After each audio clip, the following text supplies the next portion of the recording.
This is Germany today, every day, and this is the riverside view of Heidelberg, the old university town, where a ruined castle perches high above quaint streets.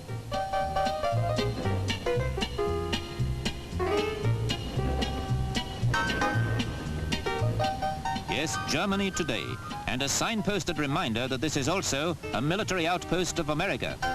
It's just a car ride from medieval to modern history, to the headquarters of the United States Army in Europe. There's a snap salute as you enter the compound, where guns explode, not in anger, but as a ceremonial gesture.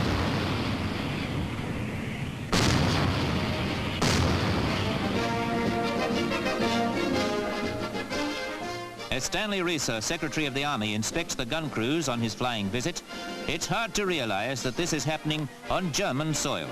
No sight or sound of those famed beer gardens, just the polished precision of a little piece of America a long, long way from home.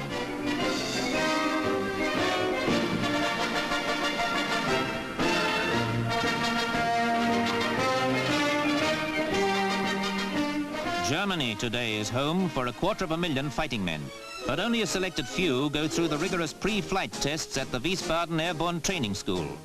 Courage and discipline are what you learn here, because it's no swinging affair when the time comes to take the plunge from thousands of feet up. Even the exit technique must be perfected on the ground. But the instructors have already given up trying to teach one old war dog new tricks. Pogo, the mascot, just doesn't care because he won't be jumping out of the high tower to find out what it really means to be a skydiving doughboy.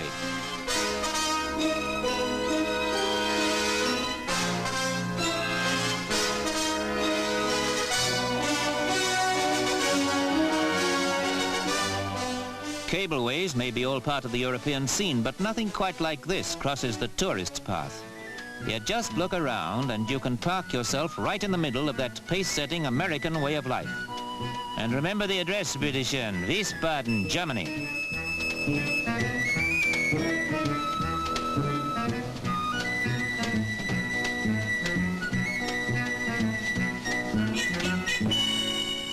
You name it and it's here, in this acreage of automated America that really is something to write home about.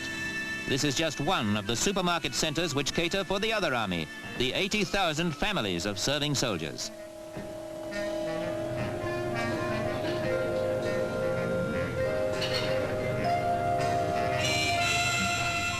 The hot dog ranks high on the list of essentials.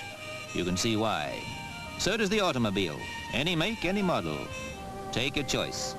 But the Army still can produce the most impressive war memorial at the Tank Park at Hohenfels training area.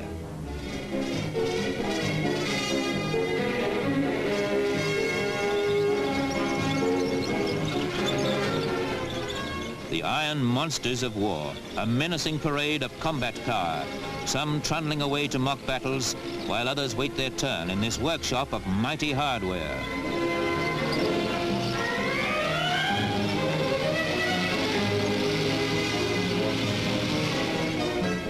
"20 years after, and armored convoys still dominate the sweeping autobahns.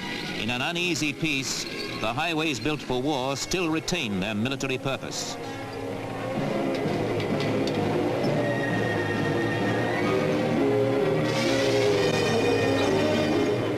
In these years, Germany has learned to overtake resentment and annihilation and forge her own lane to prosperity. That doesn't mean a few heads aren't turned by the ever-changing array of science fiction machinery which floats on the scene, like the massive bridge-building sections, which can drive straight off the road and into the water.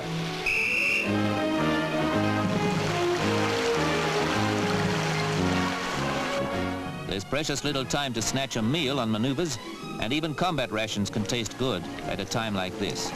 Day merges slowly into unfriendly darkness, but the convoys must keep up their shadowy procession.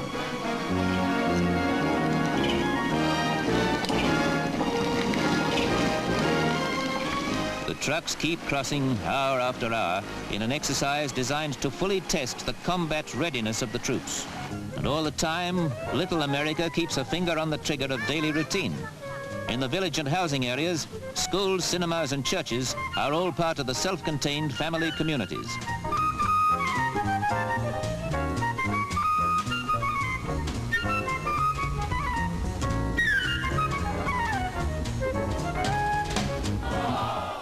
Germany today. Would you find it hard to believe that? Out on the high school football field?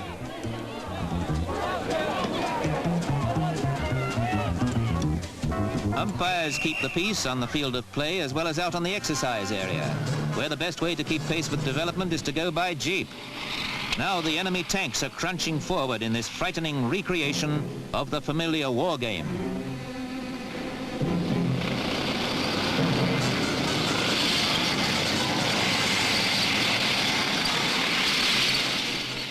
Every bush, every tree bristles with potential danger.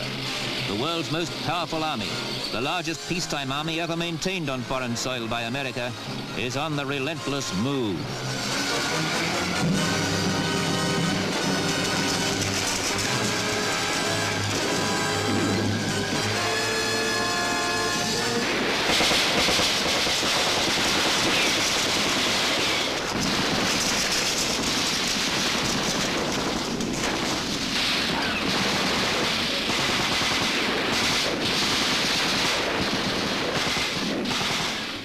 A country that has been crucified by war is ironically still a battleground. This is America in Germany today.